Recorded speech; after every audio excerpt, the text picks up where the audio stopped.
L'aventure de Caro. Caro se promenait dans une forêt enchantée.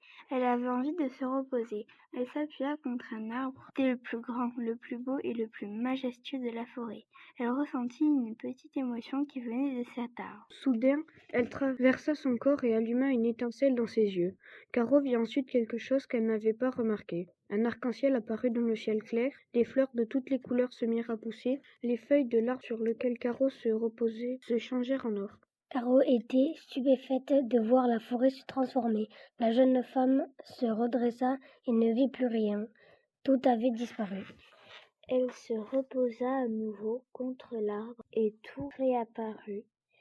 Elle prit alors le temps d'observer ce qui l'entourait. Caro aperçut des nuages roses et bleus qui ressemblaient à de la barbe à papa. Il y avait de jolis oiseaux qui changeaient de couleur selon leur émotion. Un oiseau rouge donnait des coups de bec à un oiseau bleu qui pleurait.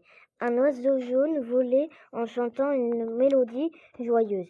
Cette belle dame vit des petites créatures posées sur les feuilles d'or qui la fixaient avec un air doux. Soudain, un animal avec des pattes de canard, un corps de poule, 8 pattes d'araignée en guise de bras, une queue de castor et une tête de serpent s'approcha doucement avec un air menaçant. Le sol tremblait sous ses pas, l'énorme bête grognait férocement.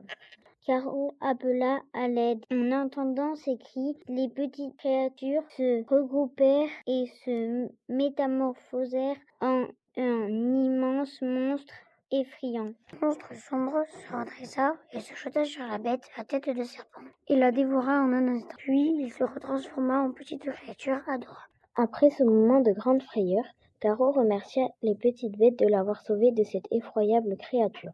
Elle leur dit au revoir et décida de quitter la forêt en se promettant de revenir pour explorer les autres arbres de la forêt et ainsi découvrir toutes les histoires qu'il fallait lui raconter. Peut-être d'autres créatures inconnues, d'autres histoires incroyables, mais certainement inoubliables.